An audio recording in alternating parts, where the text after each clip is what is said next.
শীঘ্রই প্রকাশিত হবে জুবিনের রচনা সমগ্র। অসমীয়া, ইংরেজি ও হিন্দিতে প্রকাশিত হবে রচনাবলী।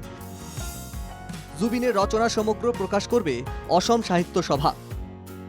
বৃহস্পতিবার এক সাংবাদিক সম্মেলনে একথা জানান অসম সাহিত্য সভার সভাপতি ডক্টর বসন্ত কুমার দাস। সবকিছু ঠিকঠাক থাকলে 2026-এই প্রকাশিত হবে প্রথম সংস্করণ। এটা উল্লেখ করে বসন্ত জানান, জুবিনের লেখা সব গান সংগ্রহ করার কাজ শুরু হয়ে গেছে ইতিমধ্যেই। তবে শুধু গান নয়, জুবিনের লেখা কবিতা, ফিল্ম স্ক্রিপ্টও সংগ্রহ করা হবে। যে অসম সাহিত্য সভাই জুবিন গাৰ্গৰ যিখিনি ৰচনাৱলী আছে, সমগ্ৰ ৰচনাৱলী অসম সাহিত্য সভাই 2026 চনৰ ভিতৰতে প্ৰকাশ কৰি উলিয়াব।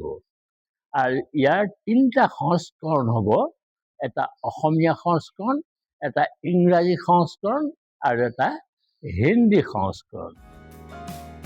এখানেই শেষ নয়, প্রাথমিক পর্যায়ে 3টি ভাষায় প্রকাশ করার পর দ্বিতীয় ধাপে তামিল, তেলেগু, মালায়ালম ও কন্নড় ভাষাতেও জুবিনের রচনা সমগ্র প্রকাশ করার কথা ভাবছে সাহিত্য সভা।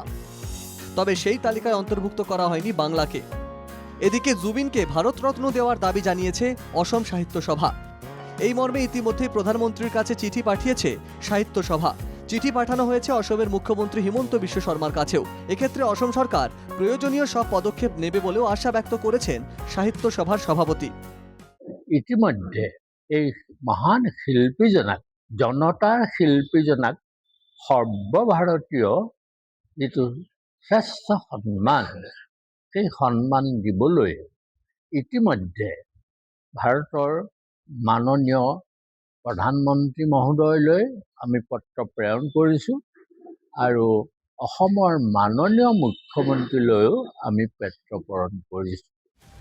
উল্লেখ্য, তেজপুরে অনুষ্ঠিত এই সাংবাদিক সম্মেলনে অসম সরকারের কাছে জুবিনের রহস্য মৃত্যুর সঙ্গে জড়িতদের বিরুদ্ধে যথাযথ পদক্ষেপ নেওয়ার দাবিও জানিয়েছে অসম সাহিত্য সভা।